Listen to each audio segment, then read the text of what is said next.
En Navidad sonó la campana. Era una joven embarazada. ¿Tendrían un plato de comida?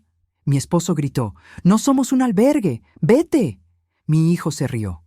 «Creo que ya vi a esa mendiga antes». Golpeé la mesa y grité: «Ella va a cenar con nosotros». Ellos se avergonzaron. Entonces, durante la cena, ella puso una prueba de ADN sobre la mesa que hizo que mi esposo se atragantara. Me alegra tenerte aquí. Sigue mi historia hasta el final y comenta desde qué ciudad me estás viendo. Así podré ver hasta dónde ha llegado mi historia. Me llamo Paloma y tengo 67 años. Durante 47 años he sido la esposa perfecta, la madre dedicada, la mujer que siempre dice que sí. Esta Nochebuena, mientras removía la salsa de arándanos en la estufa, algo dentro de mí se sentía diferente. Como si una parte de mi alma estuviera despertando después de décadas dormida. La cocina olía a canela y pino fresco. Había gastado $300 en esta cena, como todos los años, para que Raúl e Ismael pudieran presumir con sus amigos sobre lo bien que comían en casa. El pavo dorado descansaba en la mesa, rodeado de todos los acompañamientos que había preparado durante 2 días. Cada detalle perfecto, cada plato en su lugar exacto. Raúl estaba en su sillón favorito, viendo las noticias con el volumen demasiado alto. A los 69 años se había vuelto aún más exigente, más crítico. Su pensión de $2.500 mensuales le daba la sensación de que era el rey de la casa, aunque yo había trabajado durante años para complementar nuestros ingresos. «Paloma, ¿dónde están las servilletas de tela?», gritó desde la sala, sin molestarse en levantarse. «Ya están en la mesa, Raúl», respondí, secándome las manos en el delantal que había usado por 15 años.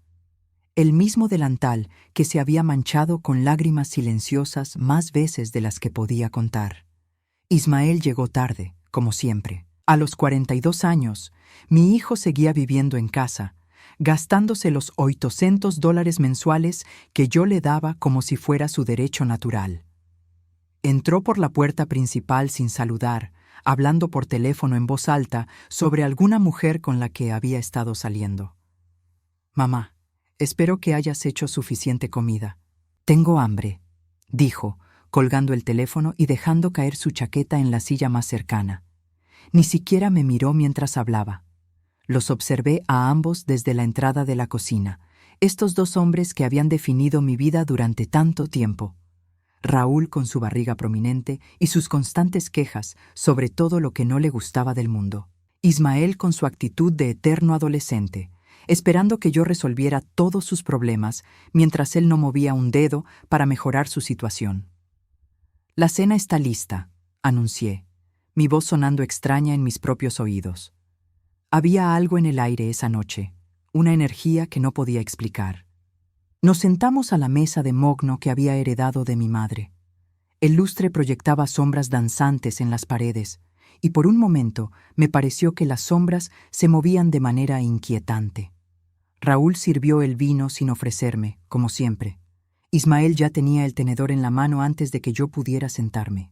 «Dios mío, Paloma, ¿qué le pusiste a las papas? Saben raras», fue lo primero que dijo Raúl después de probar la comida. Sentí que algo se contraía en mi pecho, pero sonreí como había hecho durante décadas. «Son las mismas papas de siempre, querido». «Bueno, pues algo está diferente. Y el pavo está un poco seco», continuó, cortando la carne con movimientos exagerados. Ismael asintió sin siquiera probar la comida. «Sí, mamá, deberías haber usado más mantequilla». Me quedé callada, masticando lentamente mientras los escuchaba quejarse de la comida que había preparado con tanto cuidado. Era la misma escena de siempre, pero esta vez me dolía de una manera diferente, como si finalmente estuviera viendo la situación desde afuera. Entonces sonó el timbre. Los 3 nos quedamos inmóviles. No esperábamos a nadie. En nuestra familia, las visitas inesperadas no eran bienvenidas, especialmente durante las cenas familiares que Raúl consideraba sagradas. «¿Quién diablos puede ser?», murmuró Raúl, dejando el tenedor con irritación. «Yo voy», dije, levantándome antes de que pudieran protestar. El viento frío de diciembre me golpeó cuando abrí la puerta. Allí, en la baranda, estaba una joven que no podía tener más de 19 años. Estaba visiblemente embarazada, con el abrigo delgado que claramente no la protegía del frío. Sus mejillas estaban rojas y temblaba mientras se abrazaba a sí misma. Pero lo que me impactó no fue su estado o su aspecto desaliñado. Fue sus ojos. Esos ojos castaños, profundos, que me resultaron tremendamente familiares.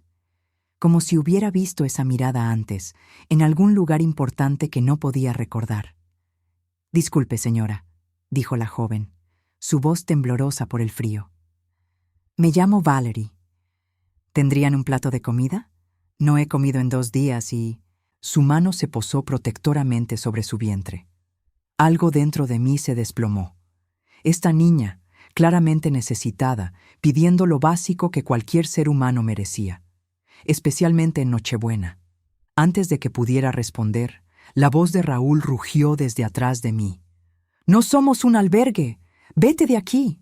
Me volví, sintiendo algo que no había sentido en años: furia pura. Raúl había venido hasta la puerta, con Ismael justo detrás de él. «Papá tiene razón», se rió Ismael, mirando a Valerie con desprecio. «Creo que ya vi a esa mendiga antes. Probablemente es una de esas que van de casa en casa, inventando historias». La risa de mi hijo me atravesó como un cuchillo. La crueldad casual en su voz, la falta total de compasión hacia una joven embarazada que temblaba de frío en nuestra puerta. Algo se rompió dentro de mí en ese momento. 47 años de sumisión, de mantener la paz, de ser la buena esposa y la buena madre. Todo se desmoronó en un segundo. Golpeé la mesa del recibidor con tanta fuerza que el florero de cristal tembló. «¡Ella va a cenar con nosotros!», grité, mi voz resonando por toda la casa. Raúl se quedó boquiabierto. Ismael dejó de reírse inmediatamente. Nunca me habían visto explotar así. Nunca me habían visto tomar una decisión que fuera contra sus deseos. «Paloma, ¿qué diablos te pasa?», murmuró Raúl, pero había algo en mis ojos que lo hizo retroceder un paso. Me volví hacia Valerie, que nos miraba con una mezcla de sorpresa y gratitud. «Entra, querida. Hace frío». «Gracias», susurró, y cuando sonrió, algo en mi corazón se agitó de una manera que no entendía. Mientras la guiaba hacia la sala de jantar, sentí que Raúl e Ismael me seguían en silencio, claramente desconcertados por mi comportamiento. Pero no me importaba. Por primera vez en décadas había hecho algo porque se sentía correcto, no porque fuera lo que ellos esperaban de mí. Le serví un plato generoso a Valerie y me senté a su lado. Ella comió con una gratitud silenciosa que me rompía el corazón. Entre bocados, nuestras miradas se cruzaron varias veces, y cada vez sentía esa extraña familiaridad, como si la conociera de toda la vida. Raúl e Ismael comían en silencio, lanzándome miradas de reproche que ignoré completamente. La tensión en la mesa era palpable, pero por primera vez en años no era mi problema resolverla. Valerie terminó de comer y me miró con lágrimas en los ojos. «Gracias, señora. No sabe lo que esto significa para mí». Cuando sonrió, mi corazón se detuvo por un segundo. Era como mirar un reflejo del pasado, un eco de algo que había perdido hacía mucho tiempo. Mis manos comenzaron a temblar sin que pudiera controlarlo, y una sensación extraña se extendió por mi pecho. Era como si esta joven hubiera venido a nuestra puerta por una razón que aún no podía comprender. La sensación extraña no me abandonó durante el resto de la cena. Mientras Valerie comía con gratitud silenciosa, yo no podía dejar de estudiar cada detalle de su rostro. La forma de sus ojos, el gesto que hacía al apartar el cabello de la cara, incluso la manera en que sostenía el tenedor. Todo me resultaba dolorosamente familiar. Raúl e Ismael permanecieron callados, pero podía sentir su irritación como una nube pesada sobre la mesa. De vez en cuando, intercambiaban miradas significativas, esas miradas de hombres que siempre habían tomado las decisiones importantes sin consultarme. «¿Hace cuánto que estás embarazada, querida?», pregunté suavemente, sirviendo más puré de papas en su plato. 6 meses, respondió Valerie, su mano acariciando protectoramente su vientre. El papá. Bueno, él no está en la foto. Cuando se enteró, desapareció. Sentí una punzada de dolor en el pecho. Esta niña, sola y embarazada, enfrentando lo que debería ser uno de los momentos más hermosos de su vida sin apoyo alguno. ¿Y tu familia?, pregunté, aunque algo dentro de mí temía la respuesta. Los ojos de Valerie se llenaron de lágrimas. Mi mamá murió hace 3 años. Cáncer. No conocí a mi papá, y mi mamá nunca quiso hablar de él. Estoy completamente sola. Las palabras golpearon algo profundo en mi memoria. Mi propia madre había muerto de cáncer y recordé vívidamente lo que era sentirse sola en el mundo. Pero había algo más, algo que no podía identificar aún. ¿Cómo se llamaba tu mamá?, pregunté, mi voz apenas un susurro. Elena. Elena Martínez. El mundo se detuvo a mi alrededor. Elena. Ese nombre resonó en mi mente como una campana, despertando memorias que había enterrado tan profundo que casi había olvidado que existían. ¿Te sientes bien, mamá?, preguntó Ismael, notando que me había quedado inmóvil. Sí, mentí, tomando un sorbo de agua para ganar tiempo. Solo estoy cansada. Pero no estaba bien. El nombre Elena había destapado una caja de recuerdos que había sellado 20 años atrás. Memorias de una época oscura en mi vida que Raúl siempre me había dicho que era mejor olvidar.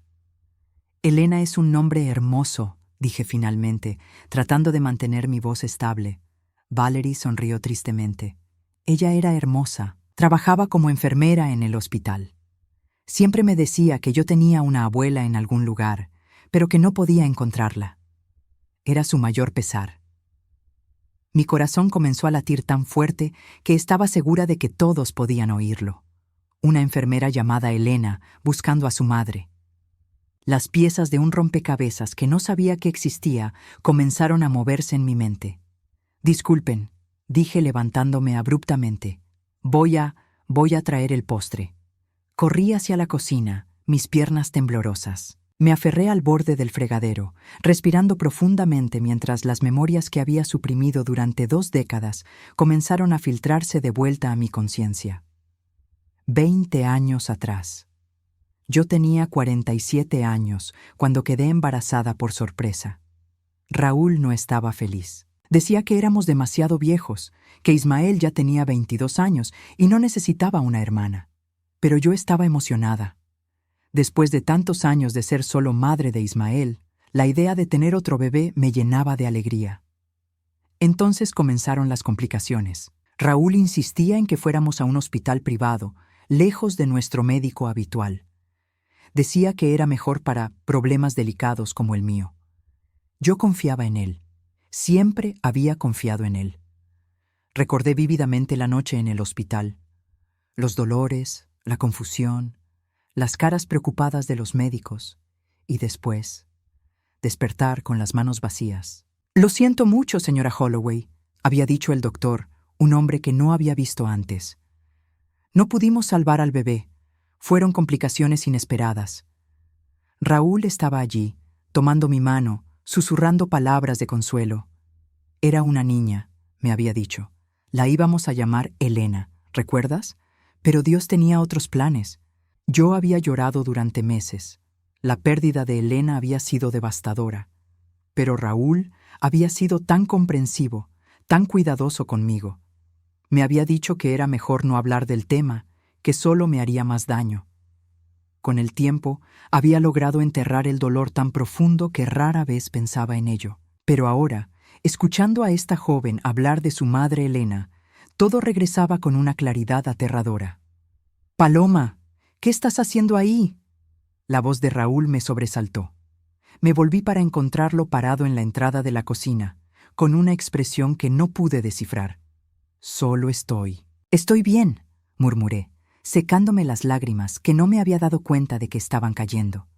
Raúl se acercó, sus ojos estudiando mi cara cuidadosamente. «Te ves alterada. ¿Es por esa muchacha?». «Su madre se llamaba Elena», dije, observando su reacción.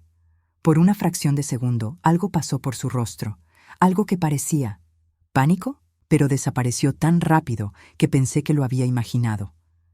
Es un nombre común, Paloma. No puedes alterarte por cada Elena que escuches. Pero ella dijo que su madre buscaba a su propia madre y era enfermera. Paloma. La voz de Raúl se volvió firme, casi amenazante. No vayas por ese camino. Ya hemos hablado de esto. Elena murió. Nuestra Elena murió al nacer. Esa muchacha no tiene nada que ver con nosotros. Pero mientras lo decía, pude ver algo en sus ojos que nunca había visto antes. Miedo. Raúl tenía miedo de algo. ¿Por qué tienes esa expresión?, pregunté, sintiendo que mi mundo comenzaba a tambalearse. No tengo ninguna expresión. Estás imaginando cosas. Pero su voz sonaba forzada, artificial. Regresamos a la mesa en silencio. Valeria había terminado de comer y estaba conversando con Ismael, aunque él claramente no estaba interesado. Cuando nos vio regresar, sonrió calurosamente. Señora Paloma, muchas gracias por la cena. No había comido tan bien en mucho tiempo. De nada, querida, respondí, aunque mi mente estaba en otro lugar completamente. Mi mamá me hubiera encantado conocerla, continuó Valerie. Siempre me decía que las mujeres bondadosas como usted son raras en este mundo. ¿Te contó algo más sobre su familia?, pregunté, ignorando la mirada de advertencia que Raúl me estaba lanzando. Solo que había tenido a una madre que la había amado mucho, pero que algo los había separado cuando ella era muy pequeña. Nunca entendí exactamente qué, pero ella lo lamentaba profundamente. Pasó años tratando de encontrar pistas, visitando hospitales, revisando registros antiguos. Mi respiración se volvió irregular. Hospitales, registros antiguos, todo encajaba de una manera que me aterrorizaba. ¿En qué hospital trabajaba?, pregunté, mi voz apenas audible. Mercy General. ¿Lo conoce? Mi mundo se desplomó. Mercy General era el hospital donde había perdido a Elena, el mismo hospital donde Raúl había insistido que fuéramos esa noche. Miré a Raúl y vi que su cara había perdido todo el color. Sus manos temblaban ligeramente mientras alcanzaba su copa de vino. Creo que es hora de que esta jovencita se vaya, dijo Ismael, claramente incómodo con la tensión que había llenado la habitación. Ya comió, ya es tarde. Pero yo no podía moverme, no podía hablar. Mi mente estaba conectando puntos que había estado negándose a ver durante 20 años. Valerie se levantó lentamente. Tienen razón, debo irme. Gracias de nuevo por todo. Mientras se dirigía hacia la puerta, algo cayó de su bolso. Un sobre arrugado, amarillento por el tiempo. Me agaché para recogerlo sin pensarlo. «Oh, eso es de mi mamá», dijo Valerie. Siempre lo cargaba conmigo. Decía que era la única pista que tenía sobre su pasado. Con manos temblorosas, leí la dirección escrita en tinta descolorida. Era nuestra dirección exacta. El sobre se deslizó de mis dedos como si estuviera en llamas. El sobre cayó al suelo como una bomba silenciosa. Durante varios segundos, ninguno de nosotros se movió. El aire en la sala se había vuelto denso, cargado de una tensión que podía cortarse con un cuchillo. Valerie se agachó para recoger el sobre, pero yo fui más rápida. Mis dedos temblaron mientras lo sostenía, sintiendo el peso de 20 años de mentiras en mis manos. «Señora Paloma, ¿está bien?», preguntó Valerie, preocupada por mi palidez repentina. No podía responder. Mi garganta se había cerrado completamente. En el sobre, con la tinta descolorida pero aún legible, estaba escrita mi dirección exacta, la misma casa donde habíamos vivido durante los últimos 25 años. «Paloma, devuélvele el sobre a la muchacha y que se vaya», dijo Raúl, su voz tensa, pero tratando de sonar casual. «Ya es muy tarde». Pero había algo en su tono que me hizo mirarlo directamente. Sus ojos evitaban los míos, y sus manos temblaban ligeramente mientras fingía ordenar los platos en la mesa. «¿De dónde sacó tu mamá esta dirección?», pregunté a Valerie, mi voz apenas un susurro. «No lo sé exactamente», respondió ella, frunciendo el ceño. «Solo me dijo que era la única pista que tenía sobre su familia biológica, que alguien le había dado esa dirección hace muchos años, pero cuando vino a buscar, nadie sabía nada». Mi corazón se detuvo. ¿Ella vino aquí? Sí, hace como 15 años. Tocó la puerta, preguntó por una mujer llamada Paloma Holloway. Le dijeron que no conocían a nadie con ese nombre. Mis ojos se clavaron en Raúl, hace 15 años. Yo habría estado en casa, siempre estaba en casa, pero nunca me enteré de esa visita. Raúl, dije, mi voz temblorosa, ¿alguna vez vino alguien preguntando por mí? No recuerdo, murmuró él, pero evitó mi mirada completamente. ¡Mamá! Ismael se rió nerviosamente. ¿Por qué le haces caso a las historias de esta muchacha? Claramente está inventando todo para conseguir más comida o dinero. Pero Valery sacudió la cabeza firmemente. No estoy inventando nada. Mi mamá guardó este sobre hasta el día que murió. Me hizo prometerle que algún día vendría a esta dirección a buscar la verdad. ¿Qué verdad?, pregunté, aunque tenía miedo de la respuesta. Valery vaciló, luego metió la mano en su bolso y sacó un objeto que hizo que el mundo se detuviera a mi alrededor. Era un pequeño brazalete de bebé, dorado, con una pequeña placa que tenía grabado un nombre: Elena. El brazalete que yo había elegido para mi bebé, el mismo que había comprado 2 semanas antes de que muriera en el hospital. Este brazalete estaba con mi mamá cuando la adoptaron, dijo Valery suavemente. Era lo único que tenía de su familia biológica. La mujer que se lo dio le susurró una dirección antes de desmayarse. Esta dirección. No podía respirar. El brazalete que sostenía Valery era idéntico al que había perdido esa noche terrible en el hospital, el que los médicos me dijeron que había desaparecido junto con mi bebé. Eso es imposible, murmuró Raúl, pero su voz sonaba desesperada ahora. ¿Por qué es imposible, Raúl?, pregunté, volviéndome hacia él con una furia que no sabía que existía en mí. ¿Por qué es imposible que mi hija haya sobrevivido? Porque el médico nos dijo que había muerto, él gritó, perdiendo la compostura por primera vez. El doctor Martinelli nos dijo que hubo complicaciones. ¿El doctor Martinelli? Valery se quedó paralizada. ¿Usted conoce al doctor Martinelli? Raúl se dio cuenta de su error inmediatamente. Su cara se puso blanca como la nieve. ¿Cómo conoces ese nombre?, pregunté a Valery, mi corazón latiendo tan fuerte que pensé que iba a explotar. Ese era el médico que manejó la adopción de mi mamá, susurró Valery. Ella me contó que él fue quien le dijo a la familia adoptiva que era una niña abandonada, pero mi mamá siempre sintió que había algo raro en esa historia. El silencio que siguió fue ensordecedor. Yo miraba fijamente a Raúl, viendo cómo se desmoronaba delante de mis ojos. Ismael había dejado de pretender que no le importaba y nos miraba con una expresión que no podía descifrar. Valery, dije lentamente, ¿tienes algo que pueda probar quién era tu madre biológicamente? Ella asintió, metiendo la mano en su bolso una vez más. Sacó un sobre manila arrugado y de él extrajo una hoja de papel oficial. Antes de morir, mi mamá me hizo conseguir esto. Dijo que algún día lo necesitaría. Era un certificado de nacimiento original.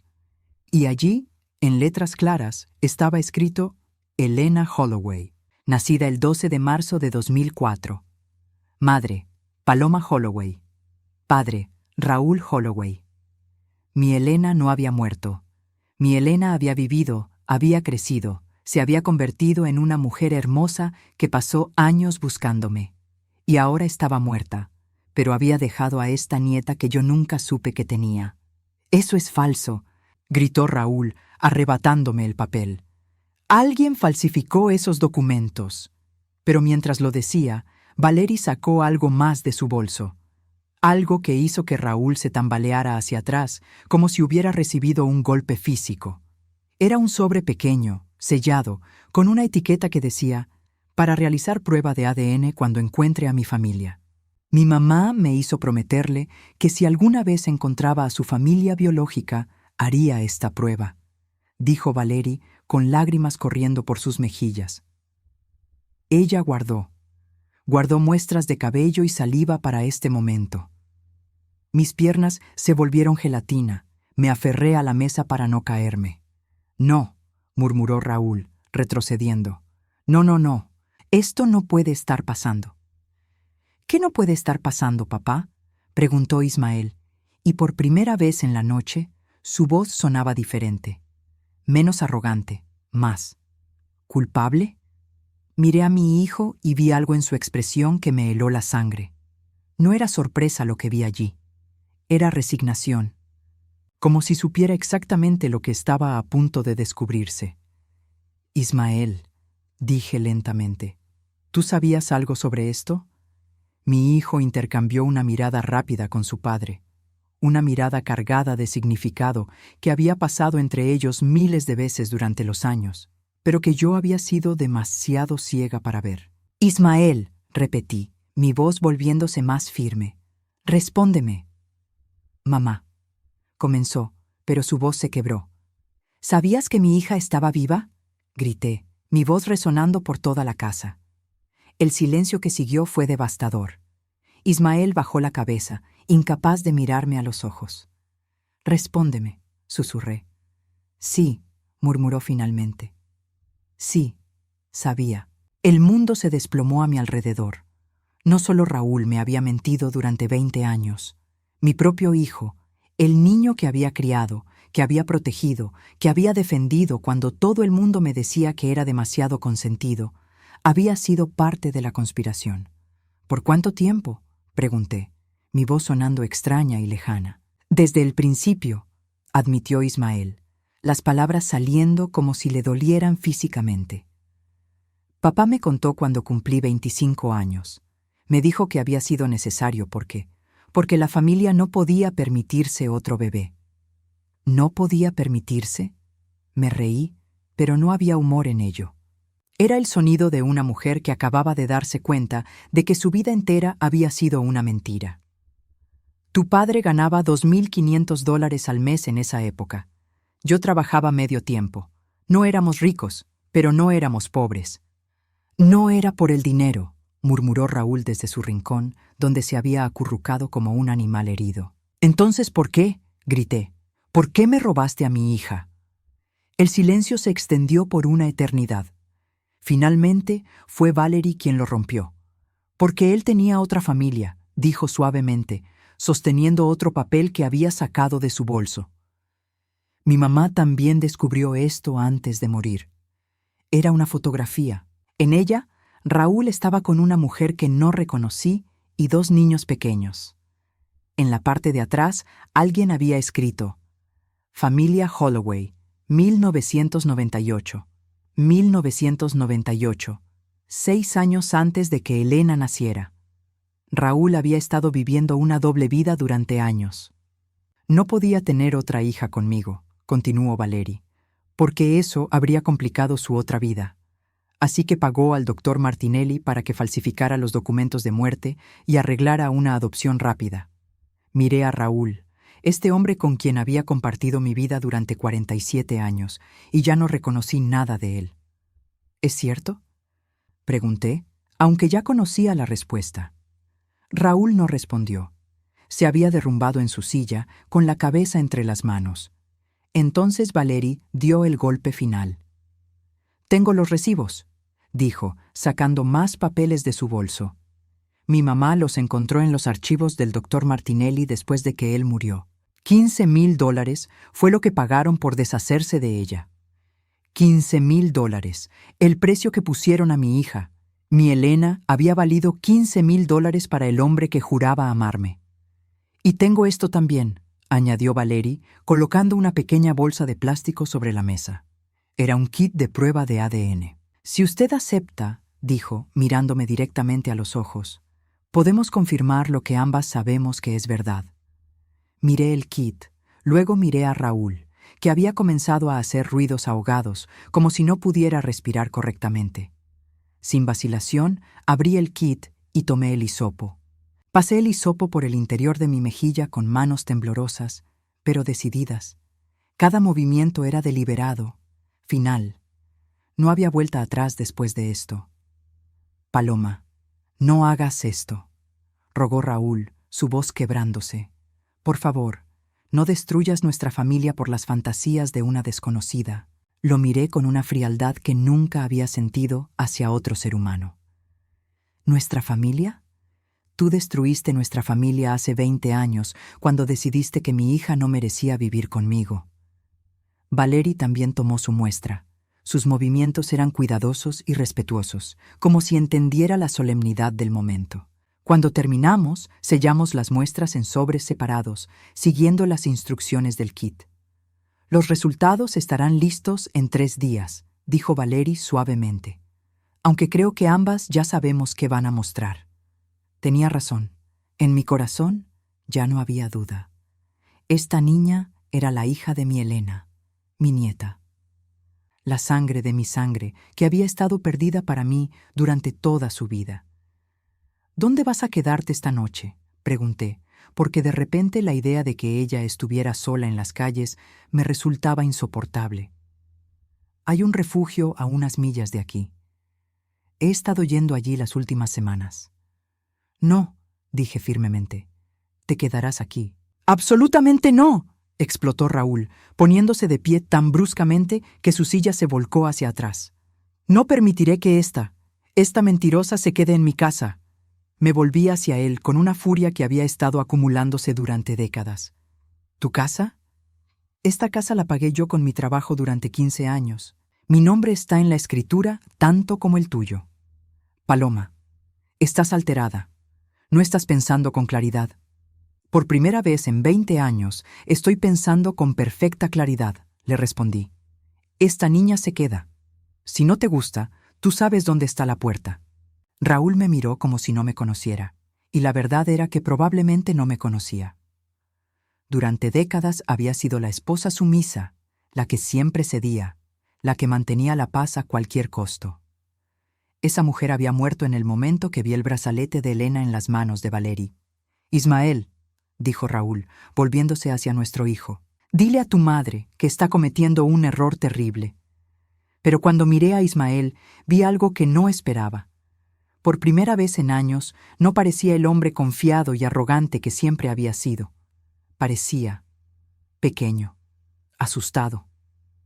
Ismael, dije, mi voz peligrosamente calmada. Cuéntame exactamente qué sabías y cuándo lo supiste. Mi hijo intercambió otra mirada con su padre, pero esta vez no había conspiración en ella. Había pánico. Mamá, yo. Comenzó, pero se detuvo. La verdad, Ismael. Por una vez en tu vida, dime la verdad. Valery nos observaba en silencio desde su lugar en la mesa, sus manos protegiendo instintivamente su vientre. Podía ver en sus ojos que estaba empezando a entender que había caminado hacia algo mucho más complicado que una simple búsqueda de sus raíces. Papá me lo contó cuando cumplí 25, murmuró Ismael finalmente. Me dijo que habían tenido que dar al bebé en adopción porque no podían criarlo. ¿Y tú no pensaste en preguntarme a mí sobre esto?, lo pregunté, sintiendo como si cada palabra fuera un cuchillo. ¿No pensaste que tal vez yo tenía derecho a saber que mi hija estaba viva? Él me dijo que tú sabías, respondió Ismael rápidamente. Me dijo que ustedes habían decidido juntos mantenerlo en secreto para proteger a la familia. Era una mentira, y tanto Ismael como yo lo sabíamos. Pero había algo más en su expresión, algo que me hizo presionar más. ¿Qué más, Ismael? Nada más. ¡Mentira!, grité, mi paciencia finalmente agotándose. Veo en tu cara que hay algo más. Ismael se desplomó como un castillo de naipes. Elena vino a la casa hace 15 años, susurró. El aire se salió de mis pulmones. ¿Qué? Ella vino buscándote. Yo estaba aquí.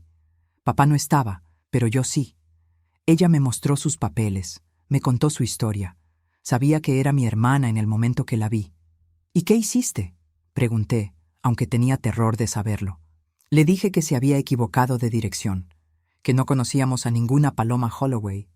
Las palabras me golpearon como puñetazos físicos. Mi Elena había estado tan cerca. Había estado en mi puerta, buscándome, y mi propio hijo la había rechazado. ¿Por qué?, susurré. ¿Por qué? Porque papá me había dicho que si ella alguna vez aparecía, podría destruir a la familia.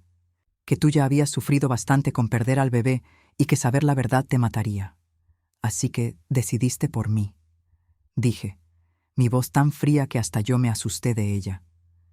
Decidiste que era mejor que nunca supiera que mi hija había estado viva, que me había estado buscando.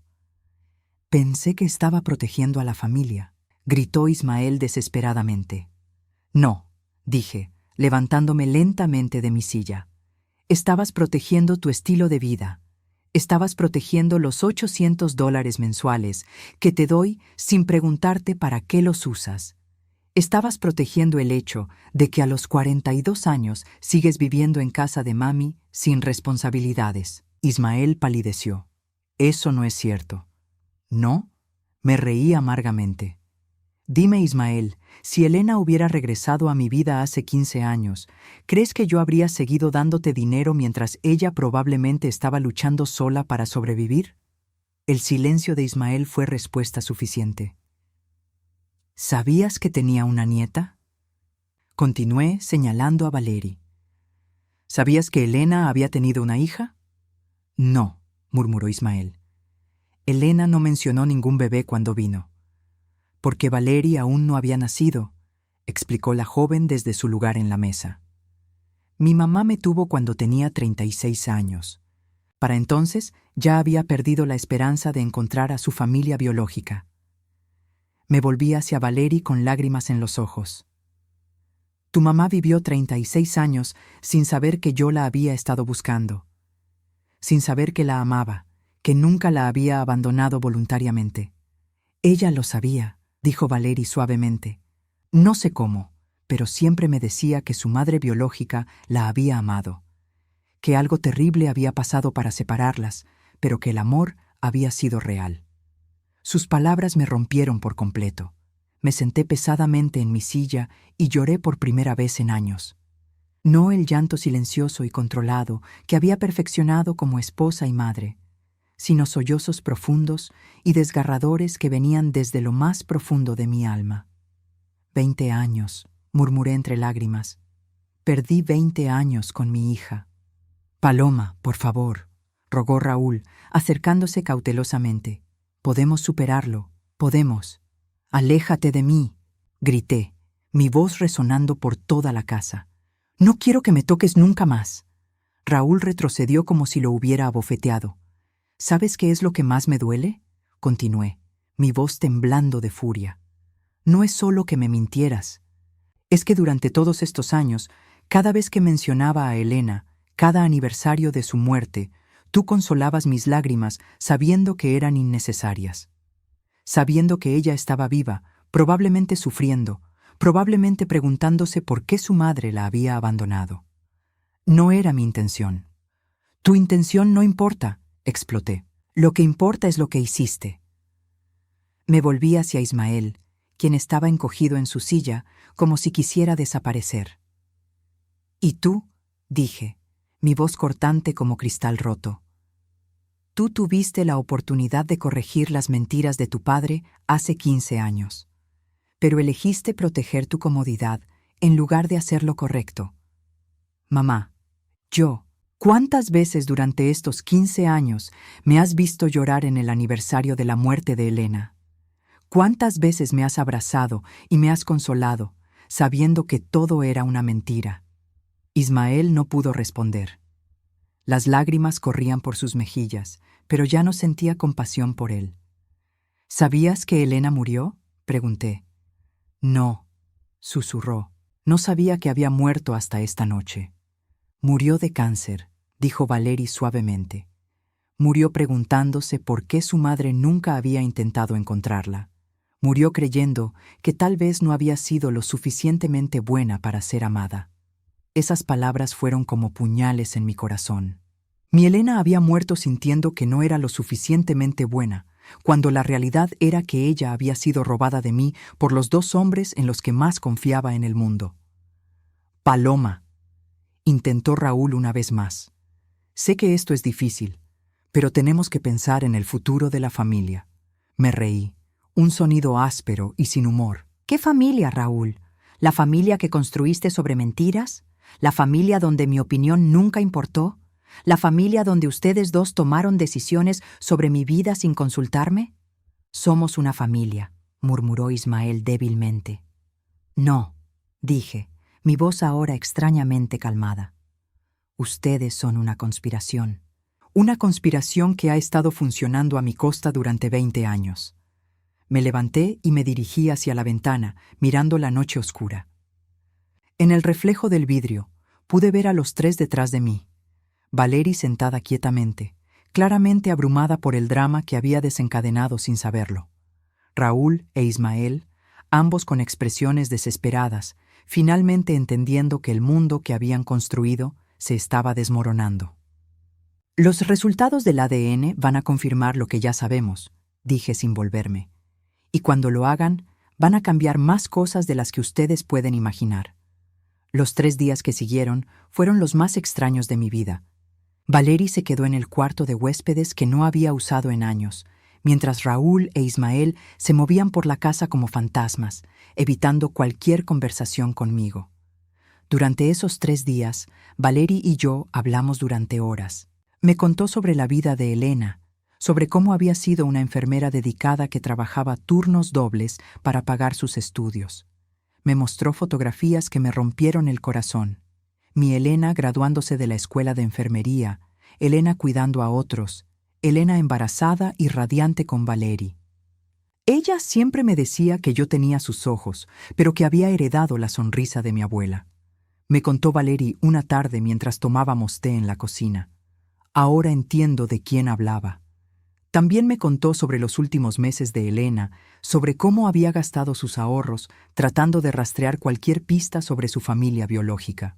Había contratado investigadores privados, había revisado registros de hospitales, había tocado docenas de puertas en busca de respuestas. Gastó casi $10,000 en la búsqueda, me dijo Valery. Dinero que debería haber usado para su tratamiento de cáncer. Pero me decía que necesitaba encontrarte antes de morir, para que yo supiera de dónde venía. Cada historia era como un cuchillo en mi corazón, pero también como un bálsamo. Mi Elena no me había olvidado. Había luchado hasta el final por encontrarme. El tercer día llegaron los resultados del ADN por correo certificado. Mis manos temblaron mientras abría el sobre, aunque ya conocía lo que iba a encontrar. Probabilidad de parentesco, 99.9%. Valery era oficialmente mi nieta. ¿Qué vamos a hacer ahora?, preguntó ella suavemente, después de que leímos los resultados juntas en la sala. Esa era la pregunta que había estado evitando durante 3 días. Pero en ese momento, mirando a esta joven que era la viva imagen de mi Elena perdida, supe exactamente lo que tenía que hacer. Primero, dije, vamos a cambiar tu situación. No puedes estar viviendo en refugios estando embarazada. Abuela, dijo Valery, y la palabra me hizo llorar de felicidad. No quiero ser una carga para usted. ¿Una carga? Me reí a través de las lágrimas. Querida, tú eres la bendición más grande que he recibido en décadas. Raúl eligió ese momento para entrar a la sala. Durante los 3 días había estado bebiendo más de lo usual y podía oler el alcohol en él incluso desde la distancia. ¿Ya llegaron los resultados?, preguntó, aunque claramente ya conocía la respuesta por nuestras expresiones. Sí, dije firmemente. Valery es mi nieta. Esperé que él negara la evidencia, que siguiera mintiendo, pero en su lugar se desplomó en su sillón favorito como si fuera un hombre derrotado. «¿Qué quieres que haga, Paloma?», murmuró. «¿Qué quieres que diga?». «Quiero que me digas por qué», respondí. «Quiero que me expliques cómo pudiste mirarme a los ojos durante 20 años, sabiendo lo que habías hecho». Raúl se quedó callado durante un largo momento. Cuando finalmente habló, su voz sonaba cansada, vieja. «Porque tenía miedo de perderte». «¿Perdeme?». No pude evitar reírme amargamente. «Raúl, ya me perdiste. Me perdiste el día que decidiste que mi hija no importaba».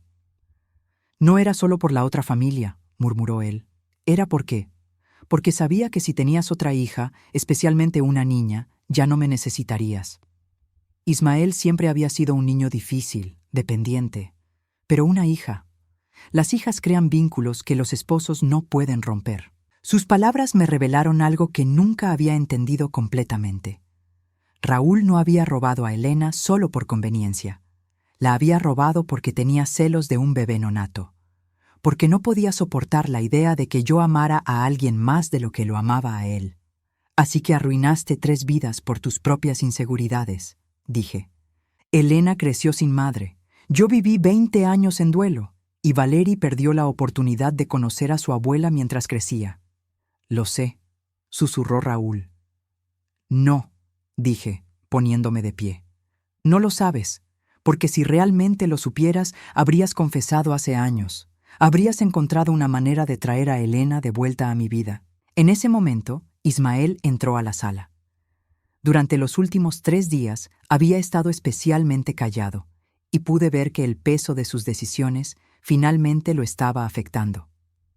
Mamá, dijo, su voz temblorosa, sé que no tengo derecho a pedirte nada, pero ¿podemos hablar? Habla, dije, sin suavizar mi tono. Quiero que sepas que me arrepiento de lo que hice hace 15 años. Si pudiera regresar el tiempo. Pero no puedes, lo interrumpí.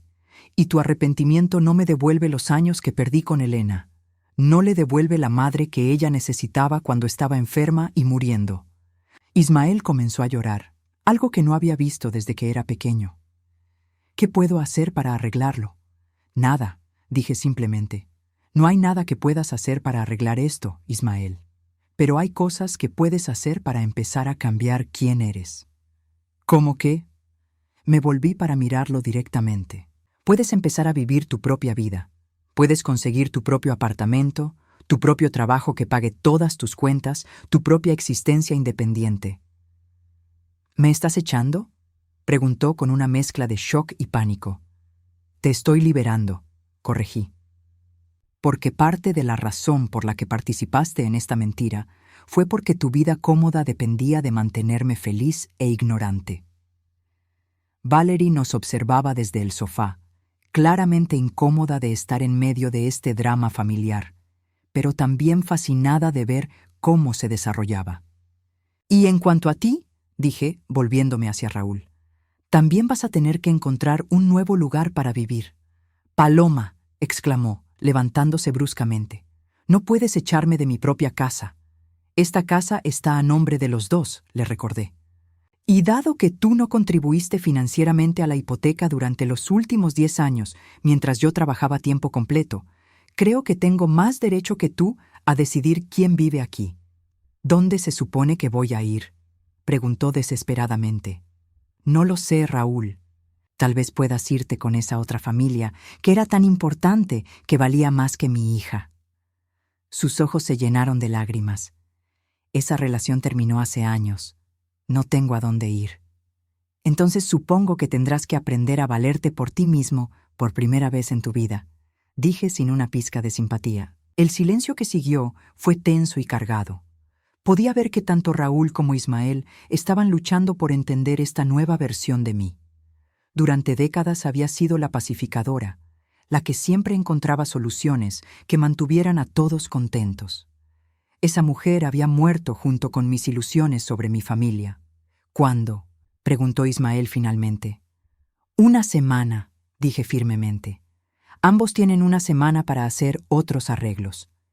¿Y si no encontramos lugar?, preguntó Raúl. Entonces, supongo que aprenderán lo que significa no tener una red de seguridad, respondí. Algo que mi Elena tuvo que aprender cuando era apenas una adolescente porque ustedes le robaron la familia que debería haber tenido. Me volví hacia Valerie, quien había estado escuchando todo con los ojos muy abiertos. ¿Te gustaría quedarte aquí conmigo?, le pregunté, al menos hasta que nazca el bebé y puedas establecerte por tu cuenta. ¿Estás segura?, preguntó ella. No quiero causar más problemas en su familia. Querida, dije tomando sus manos entre las mías, tú no eres el problema en esta familia, tú eres la solución. Eres la oportunidad que tengo de hacer las cosas bien esta vez. Las lágrimas corrieron por las mejillas de Valerie. Entonces sí, me gustaría mucho quedarme. Perfecto, dije, sintiendo por primera vez en años que estaba tomando una decisión completamente correcta. Raúl e Ismael intercambiaron miradas desesperadas, pero por primera vez en mi vida, sus conspiraciones silenciosas no me afectaron. Ya no tenían poder sobre mí. Hay una cosa más, dije, dirigiéndome hacia la cómoda donde guardaba nuestros documentos importantes. Saqué mi libreta de ahorros y mi chequera. «¿Qué estás haciendo?», preguntó Raúl con alarma. «Estoy tomando control de mis finanzas», dije, cerrando la cuenta conjunta que habíamos tenido durante años. «Y estoy cancelando tu mesada, Ismael». «¡No puedes hacer eso!», gritó Ismael. «Claro que puedo», respondí calmadamente. «Y lo estoy haciendo. A partir de mañana, ambos van a descubrir lo que es vivir sin que yo subsidie sus decisiones». Por primera vez en mi vida adulta, sentí lo que era tener control real sobre mi propia existencia. Y se sentía increíblemente liberador. «Valerie», dije, volviéndome hacia mi nieta, «mañana vamos a ir de compras. Necesitas ropa de maternidad adecuada y tenemos que preparar una habitación para el bebé». «Abuela, no puede gastar su dinero en mí», protestó. «Es mi dinero», dije con una sonrisa, «y puedo gastarlo en quien quiera. Y quiero gastarlo en mi nieta y mi bisnieto». Mientras decía esas palabras, pude ver el futuro desplegándose ante mí. Un futuro donde no sería la mujer invisible que cocinaba y limpiaba para hombres que no la valoraban. Un futuro donde sería la abuela que Elena habría querido que fuera, cuidando a la familia que realmente importaba. Por primera vez en 20 años tenía esperanza. Han pasado 6 meses desde esa Nochebuena que cambió mi vida para siempre. Mientras escribo esto, puedo escuchar a Valerie moviéndose en la habitación que antes era de Ismael, preparándose para otro día en su nuevo trabajo como recepcionista en una clínica médica. En 2 meses nacerá mi bisnieto, y por primera vez en décadas tengo algo verdadero por lo que vivir. La transformación de mi vida no fue fácil. Los primeros días después de que Raúl e Ismael se fueron extraños. La casa se sentía vacía. Pero era una vaciedad diferente a la soledad que había experimentado durante años mientras vivía con ellos. Era un vacío lleno de posibilidades. Raúl luchó contra el divorcio inicialmente, contratando un abogado barato que trató de argumentar que yo no tenía derecho a echarlo de la casa. Pero cuando mi abogado presentó toda la documentación sobre la adopción fraudulenta, incluyendo los recibos que Valerie había encontrado entre las pertenencias de Elena, su caso se desmoronó rápidamente.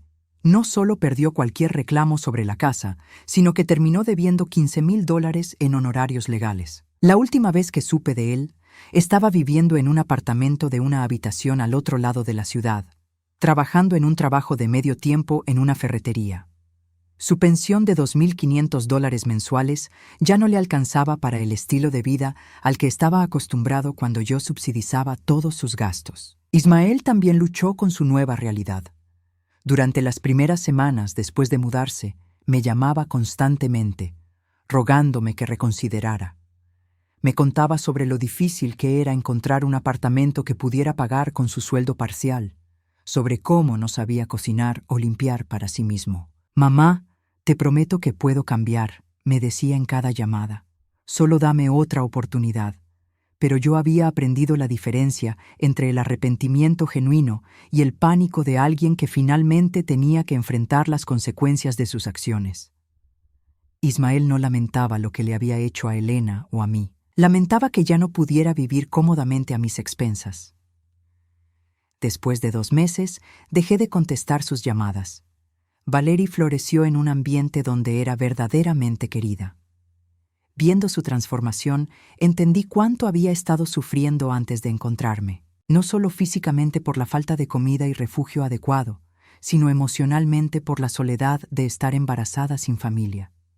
«Abuela», me dijo una tarde mientras organizábamos la habitación del bebé, ¿alguna vez se arrepiente de haber echado a su familia?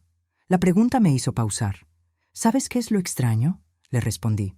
Por primera vez en mi vida adulta, no siento que eché a mi familia. Siento que finalmente encontré mi familia verdadera. Y era cierto. Vivir con Valerie me había mostrado lo que era tener una relación familiar basada en amor genuino y respeto mutuo. Ella no esperaba que yo cocinara para ella o limpiara sus desastres. En su lugar, insistía en hacer su parte, y frecuentemente me sorprendía con pequeños gestos de agradecimiento, flores del jardín, mi té favorito, o simplemente sentándose conmigo en las tardes para contarme sobre su día. El embarazo de Valerie progresó sin complicaciones. La acompañé a todas sus citas médicas, algo que me llenaba de una alegría que no había sentido en años. Cada ultrasonido, cada latido del corazón del bebé, cada pequeño movimiento en su vientre me recordaba la esperanza que había perdido cuando creía que Elena había muerto. «Es un niño», nos dijo el doctor durante el ultrasonido de los 5 meses. «Un niño muy saludable». Valery apretó mi mano, lágrimas de felicidad corriendo por sus mejillas. «¿Qué opina, abuela? ¿Algún nombre que le guste?» Lo pensé por un momento, mirando la pequeña imagen borrosa en la pantalla que sería mi bisnieto. «¿Qué te parece, Gabriel?», sugerí. «Significa mensajero de Dios. Y de cierta manera, tú viniste a mi puerta como un mensajero que trajo de vuelta a mi familia». «Gabriel Holloway», murmuró Valery, probando el nombre. Me gusta mucho». Una tarde, mientras Valery dormía una siesta, encontré una caja en el ático que había evitado durante años. Estaba llena de cosas de bebé que había comprado para Elena antes de que muriera. Pequeñas ropitas amarillas y blancas, juguetes suaves, una manta que había tejido yo misma durante las noches de espera. Al principio, tocar estas cosas me dolió profundamente. Pero mientras las organizaba, lentamente me di cuenta de que no tenían que ser monumentos al dolor.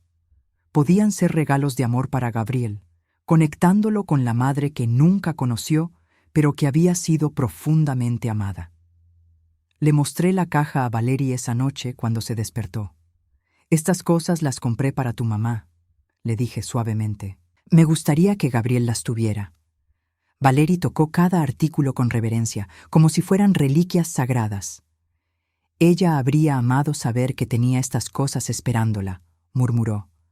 «Creo que de alguna manera ella lo sabe», respondí. El momento más significativo llegó una tarde de primavera cuando Valery y yo estábamos plantando flores en el jardín trasero. Era algo que siempre había querido hacer, pero Raúl siempre se había quejado del costo y el trabajo extra. «Abuela», dijo Valery, arrodillándose junto a mí mientras plantábamos rosas rosadas, «quiero que sepa algo». «¿Qué es eso, querida?» «Mi mamá me dejó una carta para darle si alguna vez la encontraba», dijo, sacando un sobre arrugado de su bolsillo. «No la leí porque estaba dirigida a usted». Con manos temblorosas, abrí la carta. La caligrafía era hermosa, cuidadosa, e inmediatamente pude ver mi propia letra en ella. «Mi querida madre», comenzaba la carta. «Si estás leyendo esto, significa que Valery te encontró después de que yo ya no esté. Quiero que sepas que nunca dudé de tu amor por mí.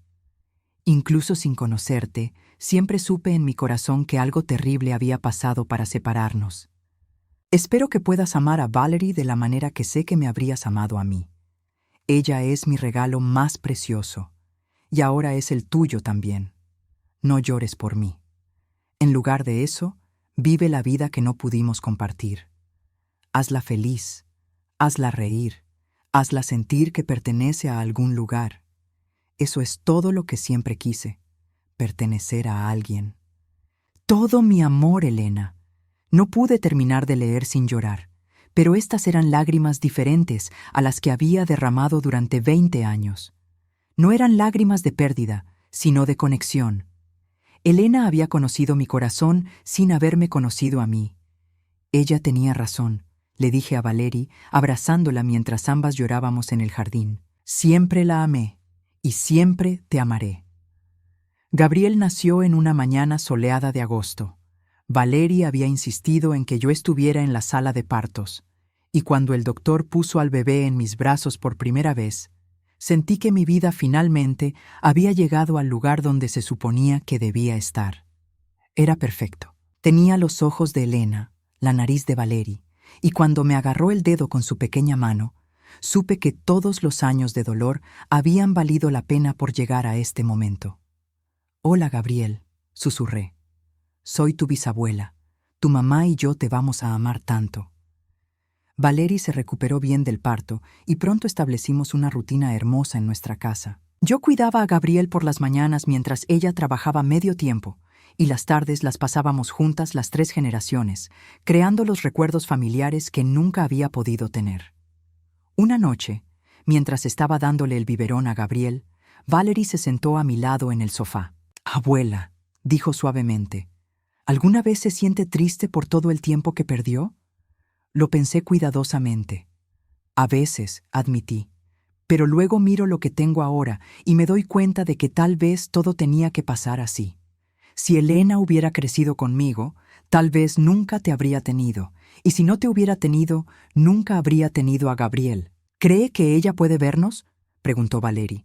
Miré hacia la ventana, donde las rosas que habíamos plantado juntas estaban floreciendo hermosamente bajo la luz de la luna. «Creo que sí», dije, «y creo que finalmente está en paz sabiendo que estamos juntas». Un año después recibí una llamada inesperada. Era Ismael. «Mamá», dijo, su voz sonando diferente, más madura de alguna manera. «Sé que no tengo derecho a llamarte, pero quería que supieras algo». «¿Qué es?», pregunté cautelosamente. «He estado yendo a terapia», dijo, tratando de entender por qué hice las cosas que hice. «Y quiero disculparme genuinamente, no por lo que perdí, sino por lo que te quité a ti y a Elena». Era la primera vez que sonaba sinceramente arrepentido. «¿Y?», pregunté. «Y si alguna vez me permites conocer a Valerie y a Gabriel, prometo que seré mejor. Prometo que seré el tío que debería haber sido para Elena». Lo pensé por un largo momento. «Ismael», dije finalmente, «Valerie y Gabriel son mi familia ahora. Si quieres ser parte de sus vidas, tendrás que ganarte ese derecho. No porque seas mi hijo, sino porque demuestres que mereces estar en las vidas de las personas que amo». «Lo entiendo», dijo, «y estoy dispuesto a hacer el trabajo». Cuando le conté a Valerie sobre la llamada esa noche, ella lo consideró cuidadosamente. «¿Qué piensa usted?», me preguntó. «Creo que las personas pueden cambiar si realmente quieren», dije. «Pero tendría que probarlo primero, y sería su decisión, no mía». Valeria asintió. «Tal vez en el futuro, cuando esté lista». Esa noche, después de que Valerie se fuera a dormir, me senté en mi jardín con Gabriel dormido en mis brazos. Las rosas estaban en plena floración, llenando el aire con su fragancia dulce. Pensé en Elena, en todos los años que habíamos perdido. Pensé en Valerie, quien había venido a mi puerta en la Nochebuena más fría de mi vida y había traído de vuelta la calidez. Pensé en Gabriel, que representaba esperanza y nuevos comienzos. Por primera vez en mi vida adulta, no me sentía invisible. No me sentía como si estuviera viviendo para otros. Estaba viviendo para mí misma, para mi familia verdadera, para el amor que finalmente tenía sentido. «Gracias, Elena», susurré a las estrellas. «Gracias por enviarme a Valerie. Gracias por darme la oportunidad de ser la abuela que tú habrías querido que fuera». El viento movió suavemente las rosas, y por un momento casi podía escuchar la risa de mi hija en el aire nocturno. Tenía 68 años cuando finalmente aprendí lo que significaba tener una familia real. Y cada día desde entonces había valido la pena la espera.